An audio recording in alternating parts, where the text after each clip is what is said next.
Okay. So, good morning. So, for today, like what we've mentioned, we're gonna be focusing in terms of answering the problem set when it comes to our Lecture 2. So, Lecture 2 is all about the recording process, specifically in terms of tackling the full accounting cycle. So, if you're gonna look at our learning objectives, it's really more about understanding and fully mastering debits and credits, fully mastering the recording process, so the different kinds of journal entries. So, particularly, it's the normal journal entries, but also having the mastery in terms of accruals and deferrals, posting the entries, and just understanding how trial balances work. So with that said, we're gonna be doing our exercise breakdown in terms of the recording process for problem set 2. So like what I've mentioned, if there are parts of the different problems that you had a difficult time with, please do answer or ask the questions now, and then do it with me today in class. And then just email me parang the reflections in terms of the different items. So it doesn't have to be all of the items. Kung may correction lang kayo, particularly in P2.3 or P2.4, then that's something that I'll accept naman as a correction.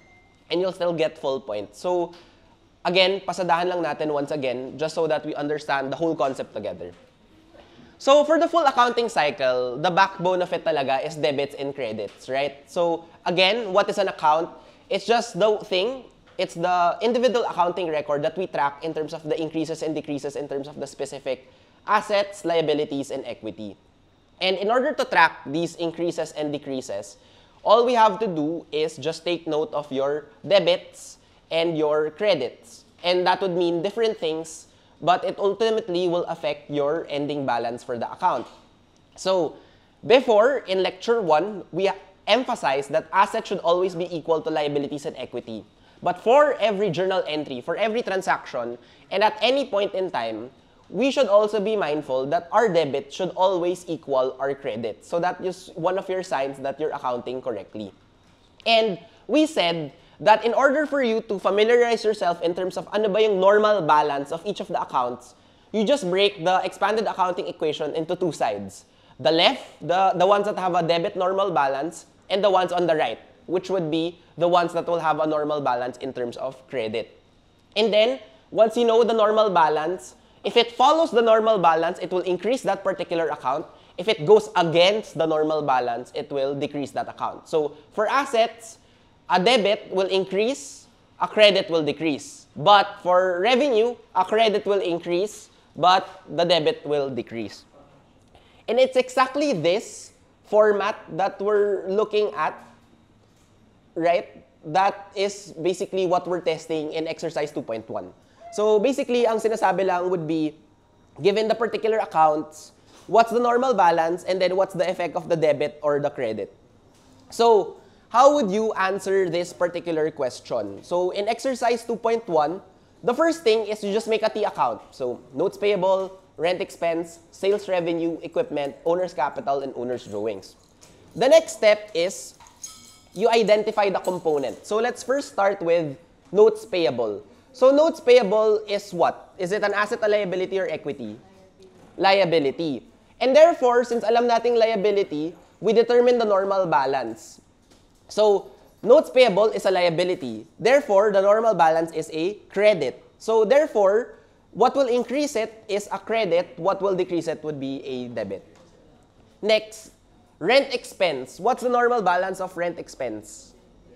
Debit, because it's an expense account. So therefore, debit increases, credit decreases. On the other hand, sales revenue. Debit or credit? Credit, right? So credit, so debit decreases, credit increases. Now, equipment or property, plant, and equipment. Is this a, what, debit or credit? Debit. Because it's an asset. So the debit will increase, but the credit goes against it, so that will decrease. Owner's capital is part of your equity, but it has a debit or credit? Credit. So credit, debit decreases, credit increases. And finally, owner's drawings, opposite siya ng owner's capital, and therefore it's a debit. Debit. So debit increases, credit decreases. So basically, ito yung answer for 2.1. Any questions? Or meron pa bang nalilito? So again, to recap, if ever nawawala kayo, just identify the component. Is it asset, liability, equity, revenue, or expense? Determine the normal balance, and then that will make you understand ano ba yung debit and credit effects. Pretty straightforward. So this is our debit-credit matrix. So in the slides, if meron kayong kailangan aralin, this is one of the key slides. Please make sure na it comes as a natural or second nature for you in terms of determining the accounts. So in a table format, this is the answer key in terms of the problem set 2. So we're done with 2.1. So now that we understand that ito yung building blocks, our accounts, the next step is we understand journal entries and how to post them, right? So take note that there's gonna be a journal entry per transaction, and there's gonna be a T account or an account ledger per account.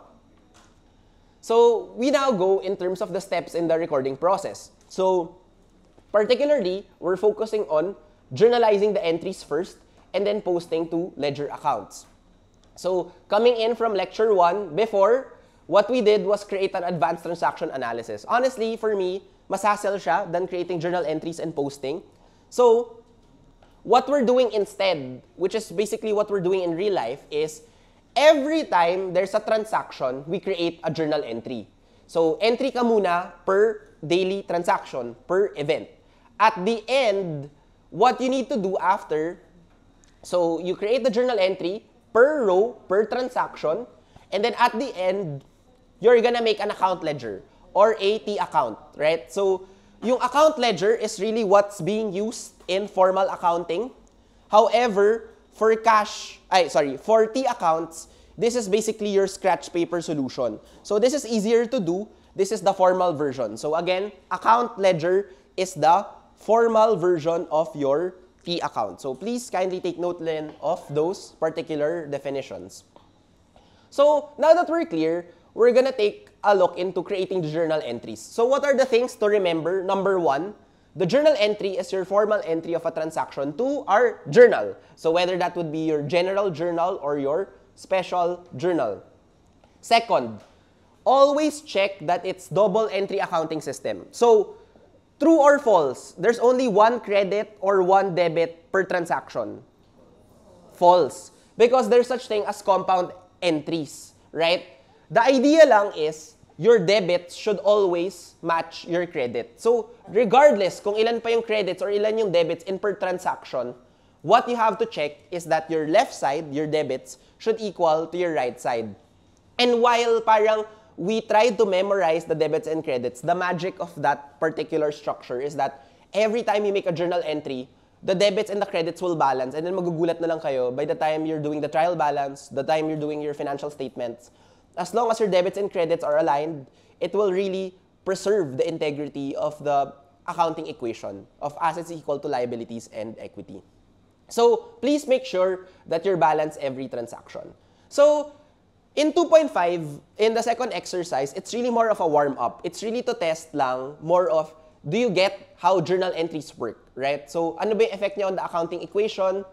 And then journalize the transactions.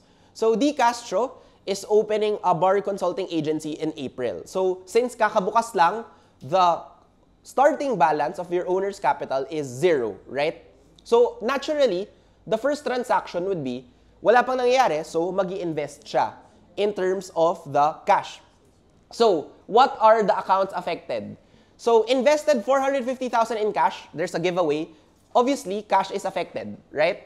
Cash will increase. Pero owner's capital will increase. So if ever you're doing a T account, how it will go is, okay, nag-record na ako ng cash, nag-record na ako ng owner's capital. So if I make my journal entries here, so in your test or in your scratch paper, if nandito yung journal entries nyo, mag-T accounts na kayo on the side, just in case, if they're asking for an NT balance. Para you do your journal entries here, pero as you go, you create your T accounts with it. So in this illustration, the reason why I'm just showcasing it is that, okay, cash and owner's capital is mentioned, so cash will be debit, and then owner's capital will be credited. So left side, right side balance, and therefore, the journal entry is debit cash, 450,000, credit owner's equity, and 450,000. This is the formal version of it without the reference number. Pero at the bare minimum, I wanna see the debits and the credits. Naka-indent dapat si credit. Any questions on this or clear? Okay. So at any point, just raise your hand and then I'll stop and ask. Next entry. We paid rent in advance for 6 months. 300,000 cash. So, number 1, bababa si cash. Pero, what's the account that will be affected? Sa kabila. What would it be? It's prepaid rent, right? So, the question is, bakit hindi siya expense? It's because when you pay for rent, it's only gonna be an expense when you consume the rent. Pero at the start, when there's future benefits that's gonna be arriving to the entity, it's an asset called prepaid rent. So therefore, how it will balance would be, bababa si cash and tataas si prepaid rent.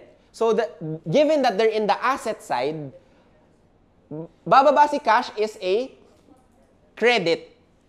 Tataas si prepaid rent is a debit. So the journal entry here is debit prepaid rent, credit cash of 300,000. So every time nawawala kayo sa journal entry, all you have to do is, ano bang assets are, what are the components that are involved? Is it an increase or a decrease? And then you just translate it whether it would be a credit or debit coming in from our learnings from the debit and credit matrix. Third entry, we received 120,000 from clients from their service. So for this one, you receive 120,000, that's cash. And then dahil from clients, it's obviously gonna be a revenue. So both your cash and your revenue increased. And therefore, increase in cash is a debit in cash. Increase in revenue is a credit in revenue. So the journal entry here would be debit cash, credit service revenue for 120,000. This is to highlight that this is a service revenue that you're able to get in cash form. And then lastly, you paid 20,000 cash from the utility. For this, what will happen is, of course, mawawalan ka ng cash, and then we have to recognize a utility expense. So, bumaba si cash, tumaas si expense. So, meaning, if bumaba si cash, that will be a credit in cash. Tumaas si expense, that will be a debit in expense. Sorry. So, that will be a debit utilities expense, credit cash. Sorry, hindi lang umabot yung animation, but that should be a debit in terms of expense. So, the journal entry would be these four. So, journal entry 4, debit utilities expense, credit cash of 20,000. Again, that whole exercise was just to illustrate or to help you understand how journal entries work. Ideally, what would happen is, as you read the sentence, alam nyo na kagad automatic na debit cash, credit owner's equity, 400,000 for anything that's investment related. If you prepay rent, it's gonna be debit prepaid rent, credit cash of 300,000. If you receive cash, it's debit cash, credit service revenue, 420,000. And then if you pay expenses, it's debit utilities expense, credit cash. Any questions? Yeah. So yung duration po sa baba, sa pinakababa ng journal entry, kailangan po ba laging kasama yung ilang months tsaka how much or kahit ano? No. So ang kailangan lang talaga is this two. Itong dalawa lang. And then probably the date. Pero this one, the reason why I included that is para magets nyo kung ano yung meaning of the journal entries. So when I ask for journal entries, itong dalawa lang. Debits and credits. And then the date. Yun lang. Yeah. Any other questions? Since tumaas po yung expense, tumaas din po ba yung equity? Sorry? Yung equity din po ba? Okay, so tama, tumaas si expense, right? Pero how does expense affect our equity? Bumaba si equity. So just be careful na tumaas si expense pero that expense is a deduction to your equity. So bumababa yung equity mo, right? Okay. Any other questions? Pwede po ba yung mga journal entries, magsa-stock na lang po sila? 1, 2, 3, 4, tapos isang label lang po sa taas, whether date, account title, DRCR. Tapos meron na lang po isang column for 1, 2, entry number. Yeah. So for me, kung kware, sorry hindi lang gumagana yung marker, all you have to do is parang kware, yellow pad, right? parang 2 lines lang to, and then skip a line, and then 2 lines. And then, hindi naman ako magiging OC na parang it has to be saktong debit. Ang important lang is please indent your credits. Yun lang. If magkadabi to, that's wrong. Yun lang. Yeah. So both hindi dapat magkalinya. So dapat indented siya. Yun. Okay? I think clear naman tayo. Any other questions? Okay. Good questions naman. Ay, sorry. Yeah, so owner's equity, owner's capital, interchangeable, right? Yeah. So, the next thing is how does everything fit together? So, okay, naka-warm up na tayo sa journal entries. Let's now try to create our financial statements. Let's now try to post, right? So, ito yung promise ko sa inyo. As much as possible, I limit the chained items, meaning parang one item is separate from the other. Pero hindi rin may iwasan na for you to appreciate accounting, everything's connected. So may mga items talaga na kailangan tama yung journal entry nyo so that you can post to T accounts. So honestly, in accounting 99.1, so for accounting, talagang connected the problems, right? So i-journalize mo muna, you'll post it, and then you'll make financial statements. And then bahala na kung magkamali ka sa start and then mag-change siya sa lahat. But for the quizzes, we'll try to keep it separate, but please make sure na if everything's chained, you have to pay attention to the starting point, right? So, in the problem 2.4, step 1, journalize muna natin. Step 2, i-T accounts natin. Step 3, gawa tayo ng T account, ng trial balance. And then step 4, gawa tayo ng financial statement. So, kailangan, in step 1, clear tayo sa mga transactions. So, first, invested 40,000 in cash in the company. So, for me, automatic, cash is affected, owner's equity or owner's capital is affected. So, debit cash, credit capital. So, not gonna be strict in the terms, basta as long as owner's capital siya or R siya capital. 40,000. Next, you hired two employees. They will each be paid a salary. Ano yung journal entry here? Wala. So, why? Kasi wala ka pang liability or wala ka pang expense. Kaka-hire mo lang pa sa kanila, so wala pa silang trabaho na ginawa. And then, ito lang yung future projection of their salary. So, since start of the month pa lang, this is a non-economic transaction. And therefore, we don't make a journal entry. So, yun yung one of the things to pay attention to. Number 3, nag-sign ka ng 2-year rental agreement and nag-pay ka ng cash in advance. So, ito na yung tip. If ever you see a period and then you paid in advance, prepaid siya, right? So, prepaid rent and cash. Debit prepaid rent, credit cash of 24,000. Next, after mo bumili ng warehouse, syempre, i-furnish mo na. So, bumili ka ng equipment costing 30,000, pero the way you paid for it was mag-down payment ka muna ng 10,000 in cash, and then the remainder will be utang. So, therefore, automatic, feeling ko, compound journal entry to. For me, para madali, ang ide-debit ko muna is yung 30,000 equipment. Now, I know na yung credit ko dapat will equal 30,000. Credit cash of 10,000 is a credit in cash kasi nabawasan. And then, ano yung remainder? Accounts payable of 20,000. Yung butal. Right? So, step 1, record my equipment at debit at 30,000. Kasi yun yung alam ko. Step 2, I'll credit cash of 10,000. Kasi sinabi rin, bumaba. Ano yung step 3? The step 3 is to analyze na, okay, my debit's 30,000. My credit is 10,000. Kailangan ko mag-balance. Therefore, my missing account is 20,000. Ano yun?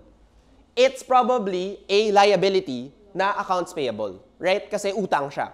So therefore, kaya naging accounts payable 20,000. So ganun lang. Para lang siyang sudoku na, okay, ilagay nyo muna yung alam nyo and then fill in the missing gap. So kahit ito, hindi nyo alam, nakalimutan nyo what an account payable is. As long as 20,000 to, tama pa rin siya as long as alam nyo na somehow liability siya na yun yung utang. So, even if you forget this, as long as meron kang figure dito or meron kang grounded foundation, you'll be able to figure it out and you'll be able to solve it. Number 5, we paid 1,800 for 1-year insurance policy. What is the asset involved? Prepaid insurance. So same idea as a rent. So debit prepaid insurance, credit cash of 1,800. Number 6, bumili ka ng office supplies on September 9. What would this be? Would you treat the supplies as an asset or an expense?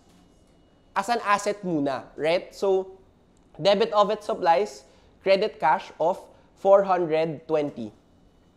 2 weeks later, bumili ka pa ng more office supplies for 1,500. So, debit office supplies, pero this time, hindi mo binayaran in cash. Nakalagay on account. So, therefore, it's credit accounts payable of 1,500. So, tumaas yung supplies, tumaas rin yung accounts payable natin at 1,500. Total revenues earned were 20,000, 8,000 is in cash, and 12,000 is on account. Again, this is gonna be a compound journal entry. So, ang unahin muna natin is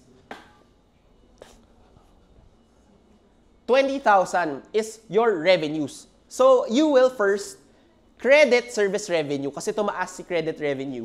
So, 20,000. 8,000 in cash, debit cash of 8,000. Accounts receivable, debit, accounts receivable, 12,000. So, this time, sinabi naman, so nag-balance, right? 20 credit, 8 plus 12 debit. So, 20,000 debit. Last 4 entries. So, based on the accounts payable, nagbayad ka raw ng 400. So, ang mangyayari here is, you know na mababawasan si cash. So, that's credit cash. Pero mababawasan rin si accounts payable. So ultimately, the journal entry would be debit accounts payable, credit cash of 400. And then, in terms of your payments, meron kang accounts receivable. Out of the accounts receivable, you receive 3,000 in cash. So ang mangyayari is debit cash, kasi tumaas si cash, credit accounts receivable kasi bumaba si AR or accounts receivable. And then, you receive utility bills. Binayaran mo pa ba? Hindi pa. Pero you incurred an expense. So therefore, dahil naka-incur ka ng expense, may obligation ka to pay for this. Debit utilities expense, credit accounts payable. So some people will put utilities payable, pero in terms of this, pwede naman, utilities payable, pero generally, kung hindi naman sinabing may utilities payable account, pwede nyo rin ilubog sa accounts payable. And then finally, you paid monthly salaries for the 2 employees. So dito ka lang mag-journal entry. Salaries expense, 6,100. Credit cash of 6,100.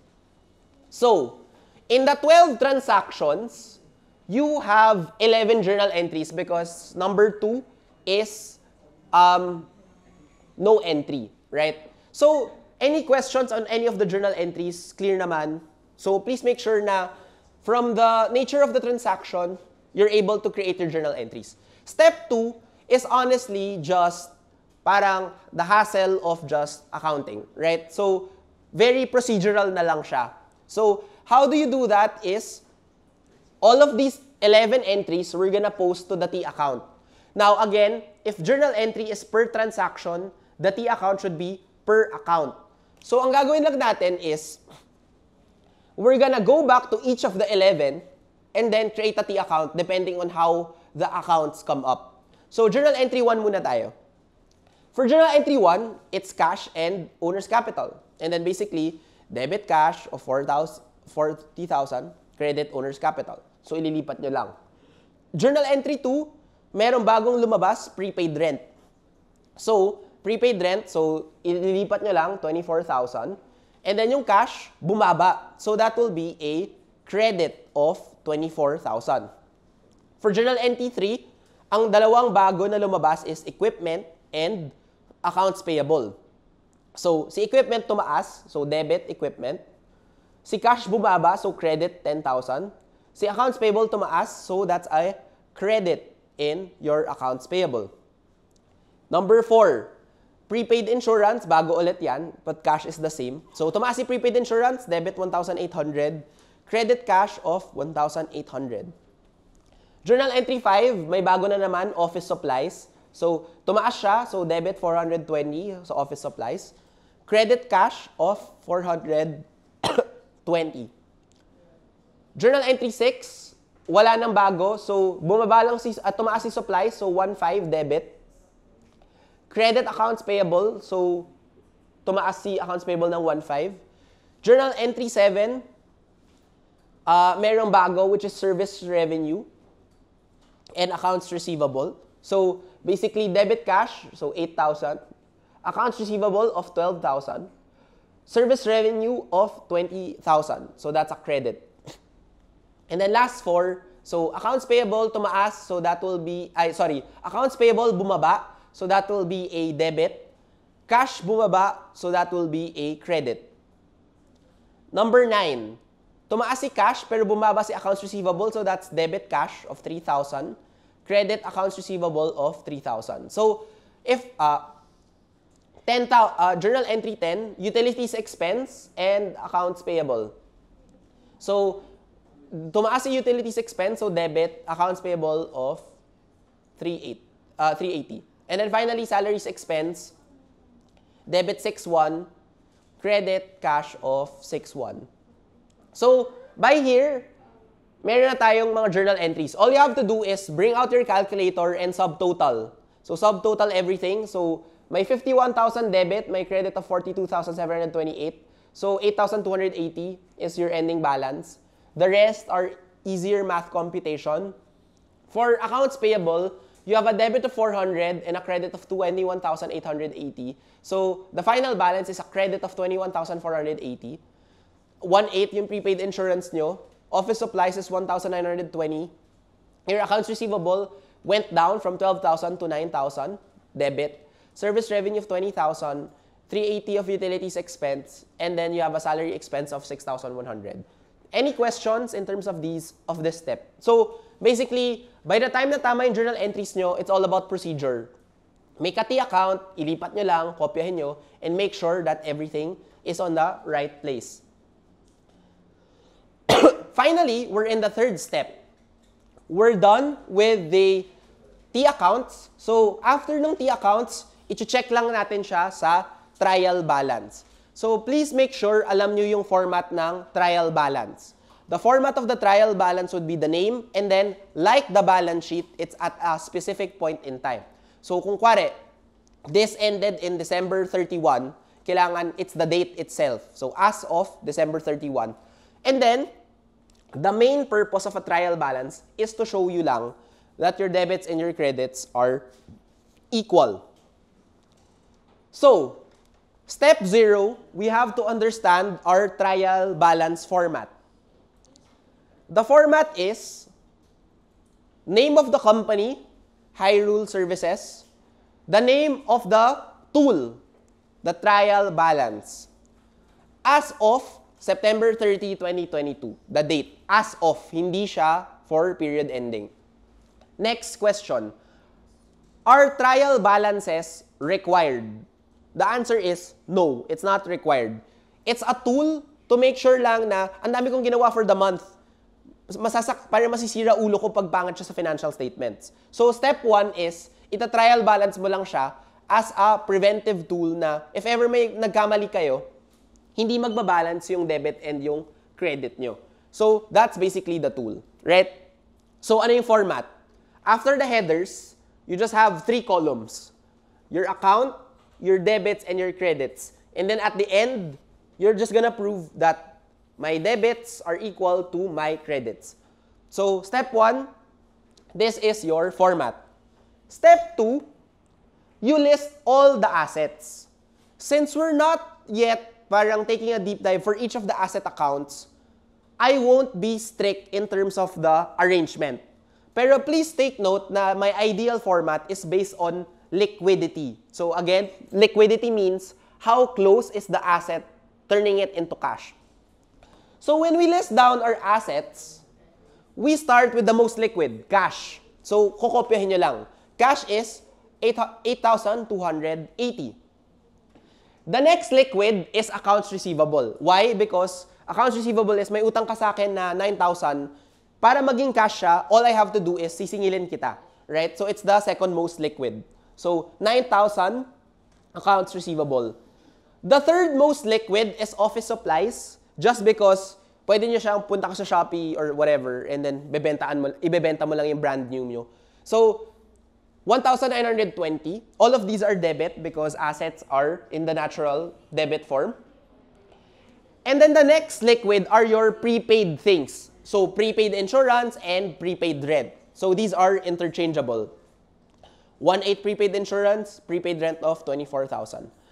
And then finally, you have your equipment. So it's 30,000. So step 1, list down your assets in order of liquidity, ideally. Pero again, I won't be strict as long as isang chunk assets. Okay? So we're done with assets. Lahat ng assets na color-coded, tapos na. The next step is you list down your liabilities. So yung liabilities mo lang dito is your accounts payable. Again, take note, dahil liability, it's a credit. Right? So credit of 21,480. Step 3, we list our owner's capital and our owner's drawings. May owner's capital tayo. Again, it's a credit of 40,000. So owner's capital, owner's equity, interchangeable. 40,000, credit. May drawings ba? Wala. Right? So 0 yun. So kung wala, okay lang rin na hindi nyo na ilagay. List all the revenues. Revenues are credit also. So service revenue. And then finally, you'll have your debit, which is your expenses. So you have your salaries expense, and then you'll have your utilities expense. At this point, you have your debits and your credits, and all you have to do is add them.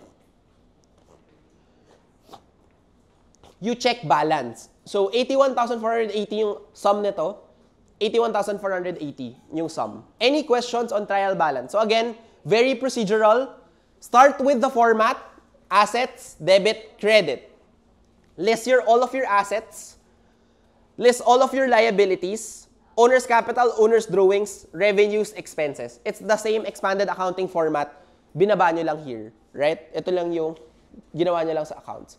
And then debits and credits, and it should balance. Any questions or clear? Okay. So it balanced. So okay, I'm quite confident na most likely, hindi 100% sure, pero most likely, tama naman all of my accounts. Kasi at least nag-balance yung debits and credits ko. So with this, just so that ma-master nyo creating the financial statements, we'll now create our 3 financial statements. Our income statement, or our IS, our changes in equity, or our RE, and our balance sheet, or our BS, right? So punta muna tayo sa income statement. So, step 1, what is the format of income statement? The format of the income statement is name of the company, name of the statement, pero for the month ended September. So it's covering a period. What are the general features? Revenues, expenses, and ultimately, you're creating your income statement to get your net income or net loss. So, step 1, ano yung revenues natin? It's just basically service revenue. So my total revenues is 20,000. Expenses, we just list them down in terms of the order of magnitude. So, 6,100 and 380. So, ideally, yung pinakamalaking expense goes first, and then pababa siya ng pababa. So, you add the two of this together, that's 6,480. So, 20,000 revenue minus total expenses of 6,480. Your net income will be 13,520. So, basically, this is your income statement. Now that we have your income statement, notice na in your trial balance, ito pa lang, dito nyo lang kukunin yung information, dito sa baba. Now that we have the income statement, the next step is changes in retained earnings. So again, name of the company, name of the statement, similar ang ISRE, it's for the period ending September 30, 2022. The format is beginning capital, ending capital. What are your additions? What are your deductions? Or add or less. So again, Hyrule Services started, so beginning capital is 0. And then, we add what are the things na mag-i-increase. So owner's capital or owner's equity. So this is your investment of 40,000. And then, net income ba siya or net loss? Net income of 13,420. So we add that also to your equity of 13,520. Walang owner's drawings, walang expenses, walang drawings, walang net loss. So therefore, walang subtractions. So therefore, your ending capital would be 53,520. Any questions on this? And then finally, so basically, kinuha nyo lang yung owner's capital.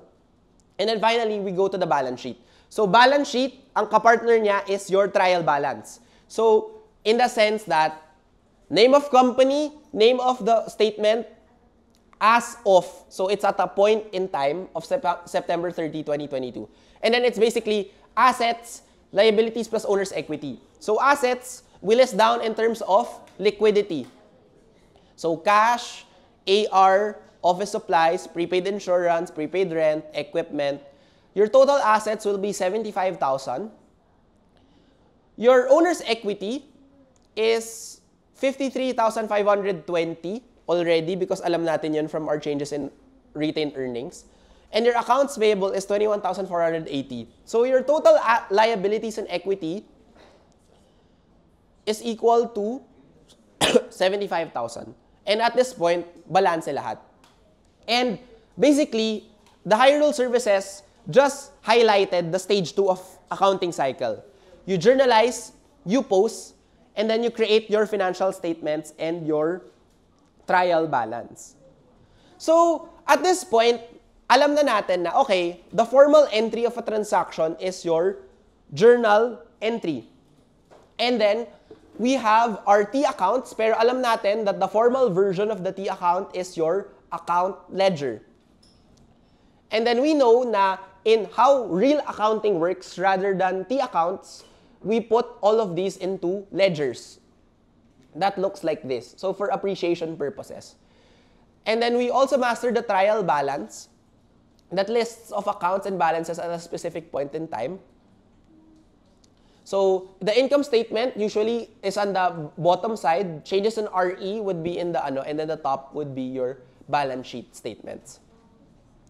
So now, we're done with stage 2. The next part is stage 3.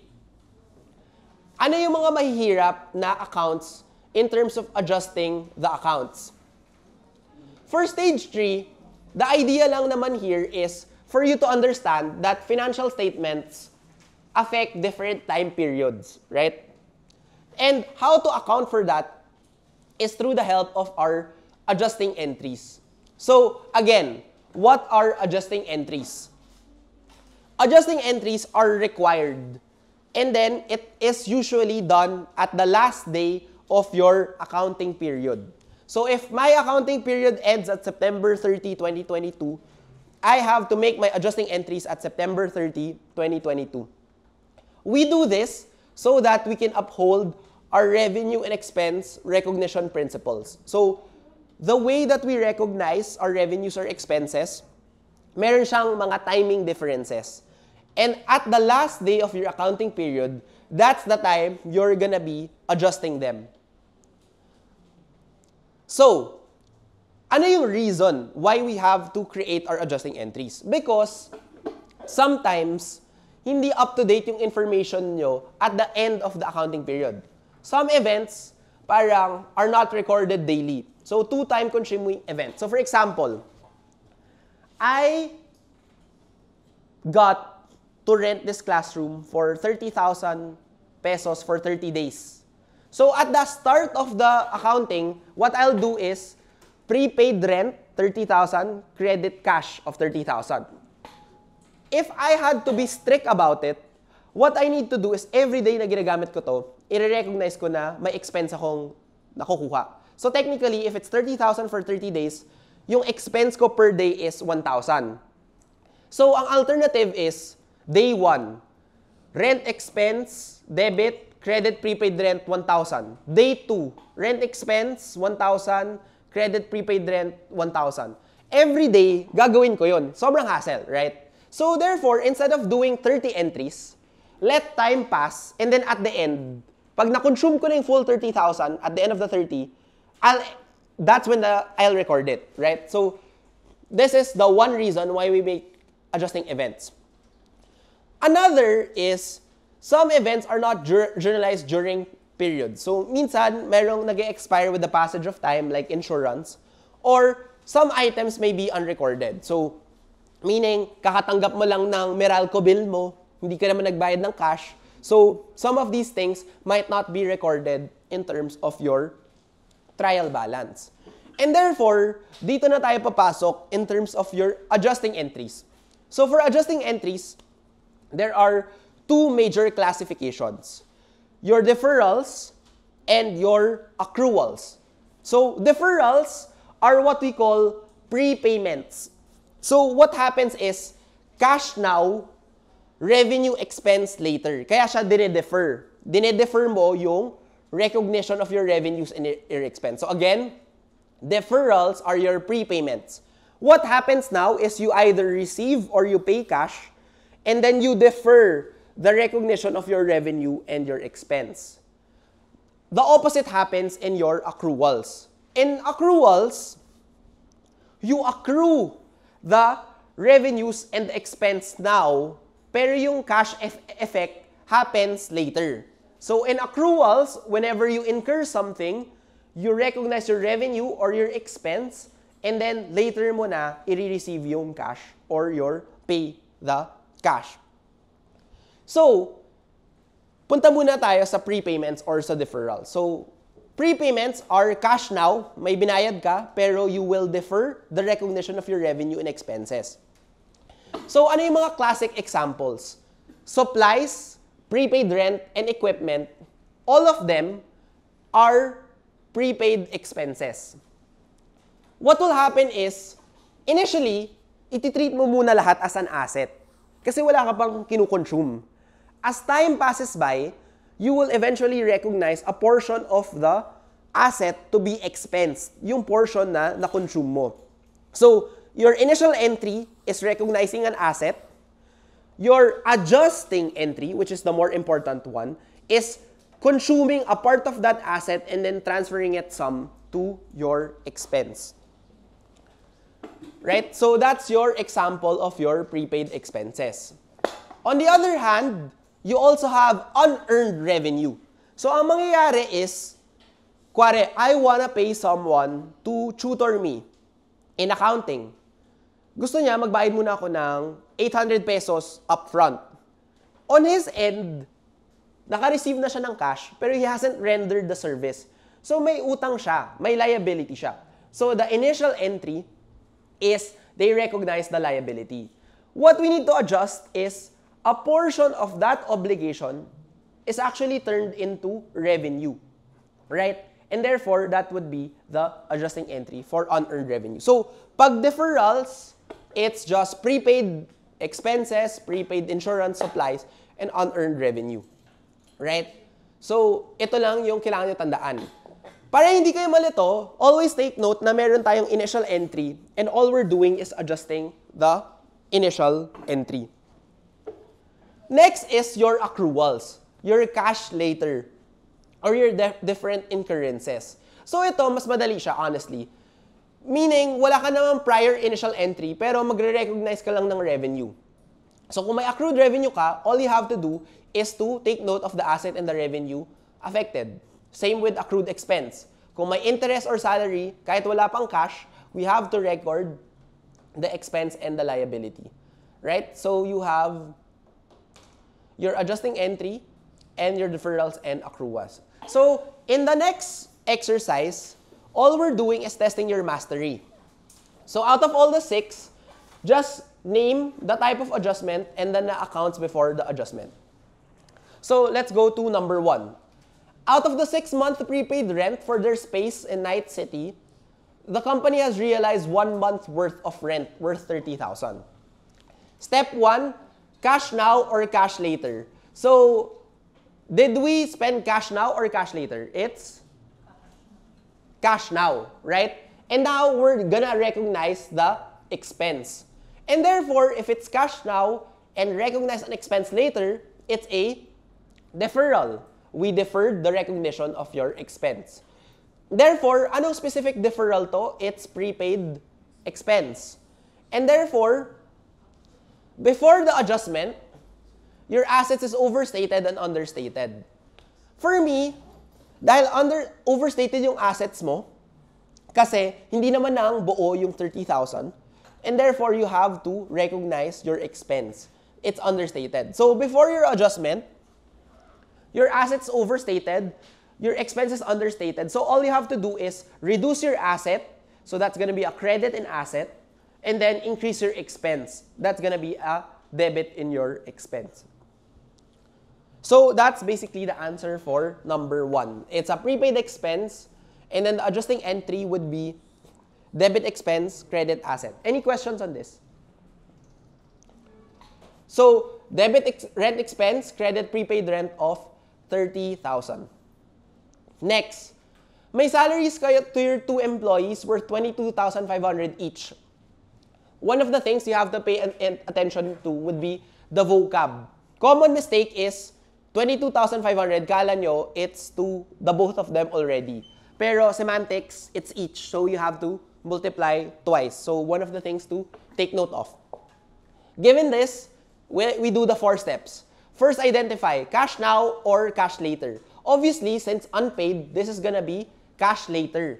And therefore, kung cash later, this is gonna be an accrual. Mas madali ang accrual. Because accrual, this is just basically accrued expenses. And all we have to do is recognize your liability and expenses. Because before that, understated siya pareho. So, bakit siya understated? Because hindi siya na-recognize. And therefore, to recognize or to battle the understatements, we have to increase liabilities and increase expense. So therefore, it's gonna be debit expense, credit liability to battle the understatement. And therefore, kung 22,500 each, 22,500 times 2, it's gonna be salaries expense, debit, credit salaries payable of 45,000. Number 3, cyber installations performed totaling 460,000 are unbilled. Cash now, cash later. Cash later. So therefore, this is gonna be a accrual. So accrual, mas madali than deferrals. Our type of adjustment for this is gonna be accrued revenues. For accrued revenues, every time may accrual, lahat understated. In this case, ang understated is your assets and your revenue. So therefore, we need to increase asset, increase revenue. So therefore, debit asset, credit revenue. For this, adding the specifics, it will be debit accounts receivable, credit service revenue of 460,000. Number 4. So out of the ones that you've previously collected in 240,000 in advance, you finally completed the service. So obviously, since you collected in advance, this would be cash now. And therefore, since it's cash now, it's a deferral. What kind of deferral is this? It's a unearned service revenue. And therefore, kung unearned service revenue siya, your liabilities are overstated, your revenues are understated. So to correct this, you just have to debit liability to decrease it, credit revenue to increase it. And therefore, the journal entry for this one would be debit unearned service revenue, credit service revenue of 240,000. Last 2, so electricity expense are unpaid, so this is cash later. Therefore, it's an accrual, and therefore, this is an accrued expense. Pag accrued expense, mas madali lang, everything is understated. So, liabilities and expenses are understated. So, we just have to increase liability by crediting liability. We just have to increase expenses by debiting the expense. So, it's debit expense, credit liability for 2,077. And then finally, tech supplies of 3,600 have been used for the month. This is a cash later. It's cash now. So therefore, this would be a deferral. Deferral of office supplies or prepaid expenses. So pag deferrals, merong isang overstated, may isang understated. In this case, your asset is overstated. Your expense is understated. So all you have to do is decrease your asset, credit asset, and increase your expense. So debit supplies expense, credit supplies of 3,600. So ito yung answers for the problem. Any questions on this? Any clear naman? Yeah. So, the reason why pinagawa ko yung ganun is so that ma-understand nyo the relationship between cash now and cash later when it comes to your deferrals and in terms of your accruals, right? So, now that we're medyo familiar in terms of the type of adjustments and then the accounts before the adjustment, we now go to level 3, right? So, level 3 is after natin gumawa ng trial balance, on the last day of your accounting period, gagawa kayo ng adjusting entries. And then after nyo gumawa ng adjusting entries, gagawa na naman kayo ng adjusted trial balance. My promise is, we're not gonna focus on the different variations of the trial balance. Parang hassle yun. So, what we're gonna focus on is your mastery in journal entry, your mastery in adjusting entries, and then at the very least, it's just one trial balance. And probably, it's gonna be the normal kind, not the post-adjusting. So, we go now to the previous example. So, diba, in the previous example, may last day of accounting period ka. Step 1 is you recorded your deferrals. Step 2 is you recorded your accruals. And then all you had to do is that parang ginawa niyo yung effects niya sa debit and credit, and then using that, you just updated it. You updated your trial balance. And then you created your journal entries.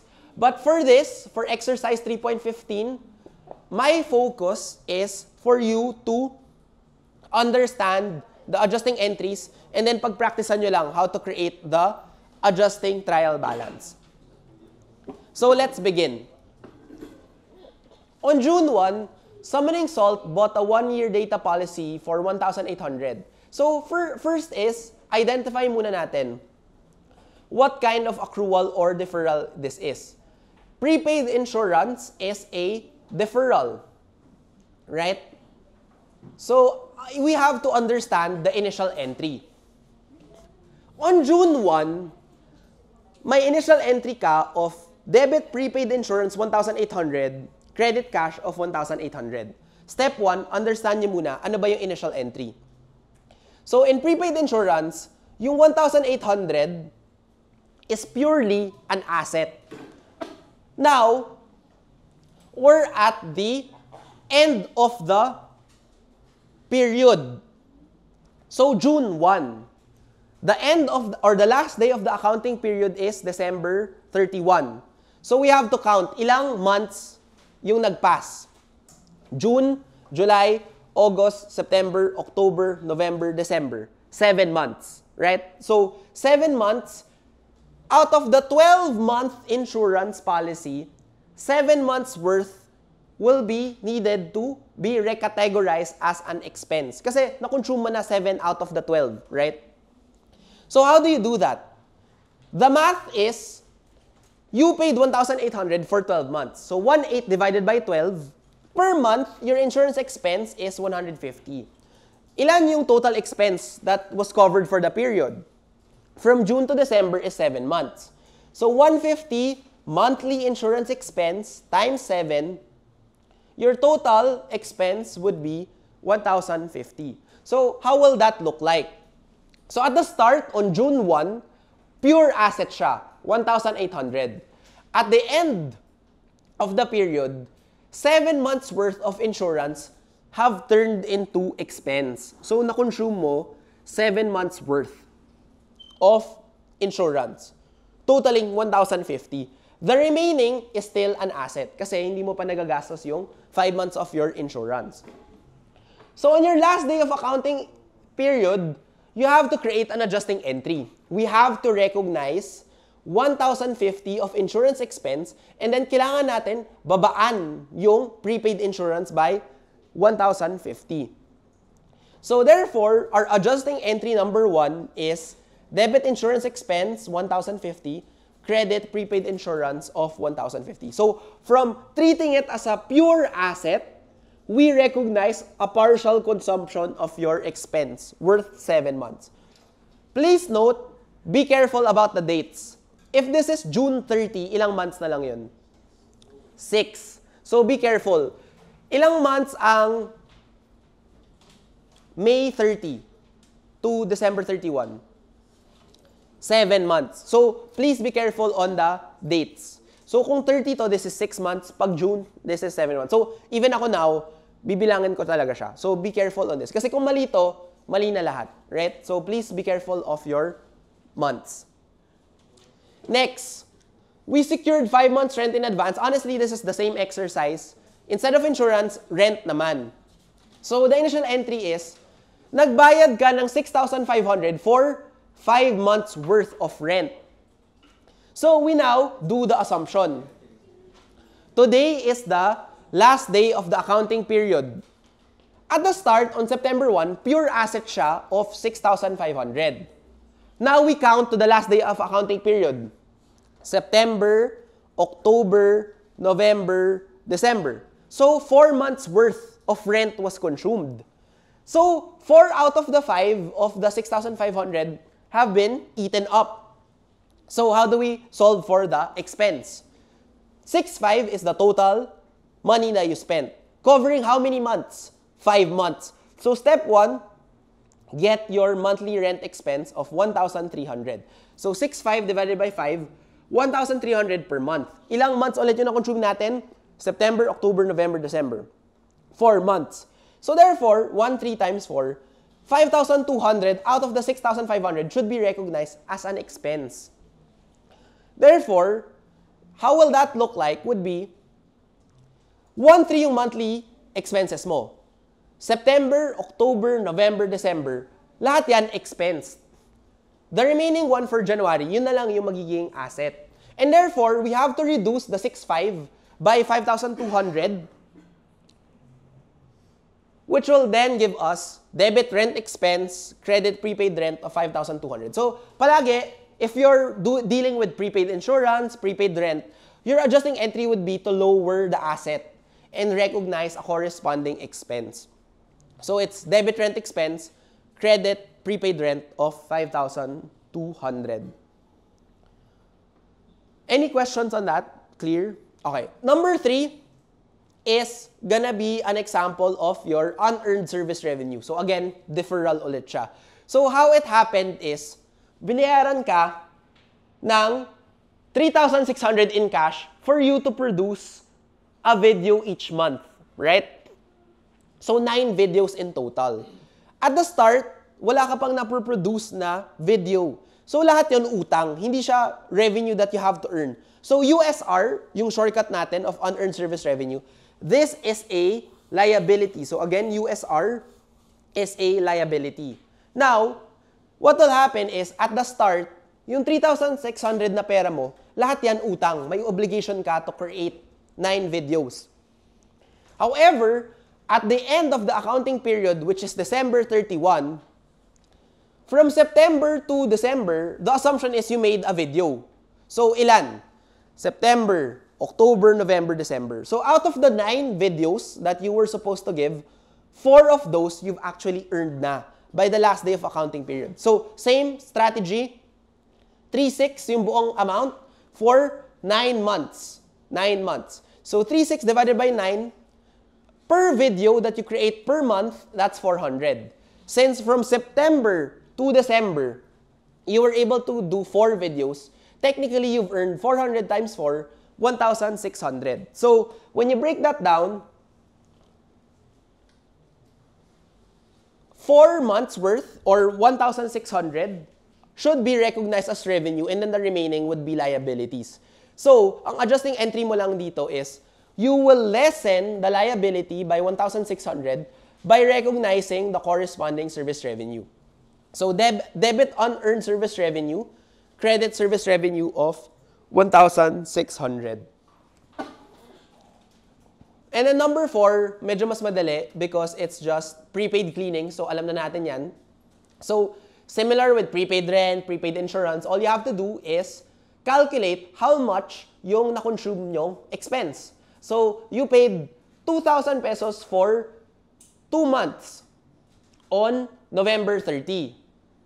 So, technically, you're spending maintenance expense of 1,000 per month because 2 months lang, 2,000 divided by 2. Right? So, ilang months from November 30 to December 31, it's just 1 month, December. So, therefore, hahatiin mo lang yun. 1,000 is expense for the cleaning that happened in December. The other gets retained because meron ka pang cleaning na binayaran for January. So, all we have to do is to lower down our prepaid cleaning by crediting it and then debiting a corresponding maintenance expense. And then finally, you have your last two.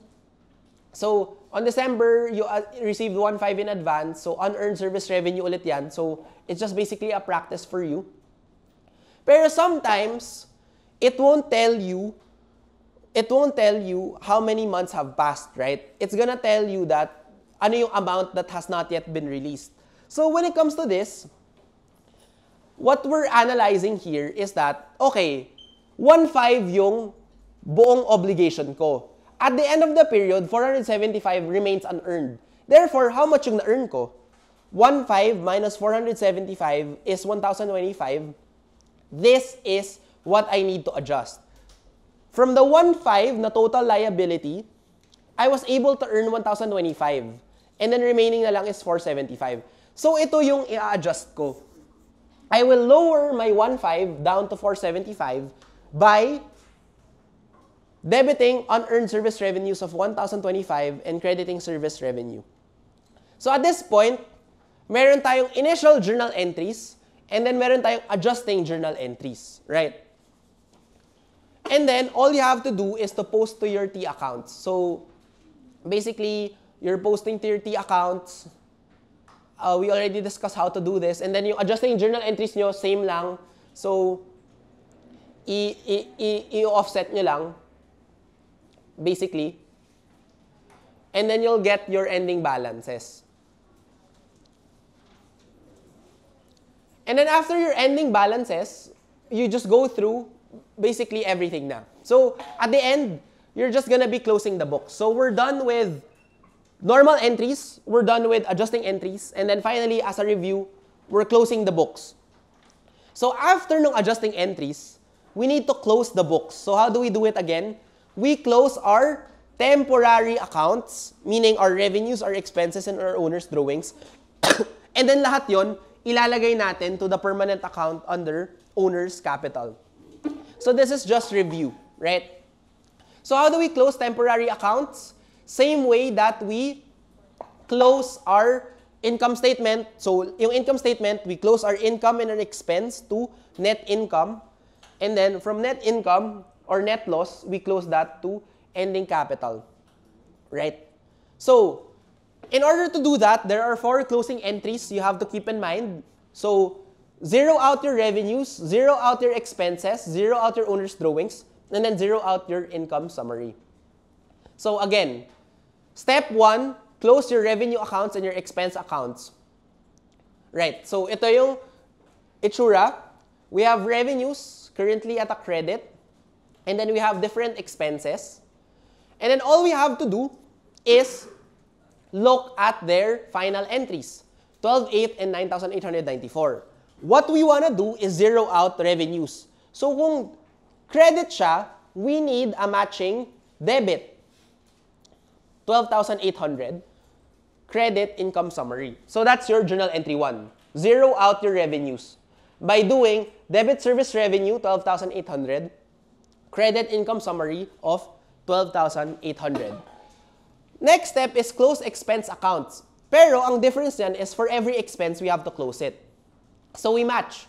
So you'll have credit 7,504, credit 900, credit 900, credit 250, credit 190, and credit 150. And then, you'll get the total of 9,894. So, your second journal entry would be debit income summary, represented by this one. And then, nire-reverse nyo lang. So, credit supplies all the way to utilities expense. So, those are your two closing entries. And then, at this point, you'll have a net income of 2,906. And then, we have to close our income summary. Right? So, what we'll do is, we'll close our income summary and close our owner's drawings to owner's capital. So, ito, dahil it's a credit net income summary, what we do is to recognize a debit, to zero it out, and then that will be a credit in owner's capital. So, the third journal entry is debit income summary, credit our capital of 2,906. And then finally, we close. So, debit owner's, credit owner's drawings, debit owner's capital, and that will be your fourth account. So, by this time, we're able to master our 4 closing entries. So, please, so, for me, if I'm looking at it from a student POV, ano ba yung mahirap? For me, mahirap yung adjusting entries. Definitely. So, ang tip ko sa inyo, if you're gonna hedge, is master the closing entries and master the normal journal entries. And then, yung magpapataas na lang ng grade nyo is yung adjusting entries. So, please study it that way. Para lang, parang when you think about it, the points are per journal entry, right? So, this is 8 points if it's closing entries. While adjusting entries, mas mahirap yung analysis, but it will probably give you the same amount of points. So, in this order, please practice closing entries first, normal journal entries, and then adjusting entries. So, yung adjusting entries yung usually mahirap for this particular set of quizzes. So, please study lang, closing the books.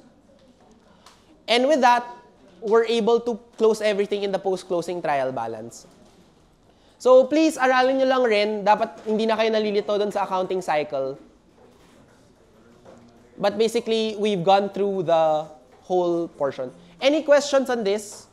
So, good luck on your quiz on Thursday. And thank you so much. I know medyo steep yung learning curve. Honestly, what we're discussing now is probably a semester's worth in high school accounting. So, pero at least natuhog na natin yung full accounting cycle.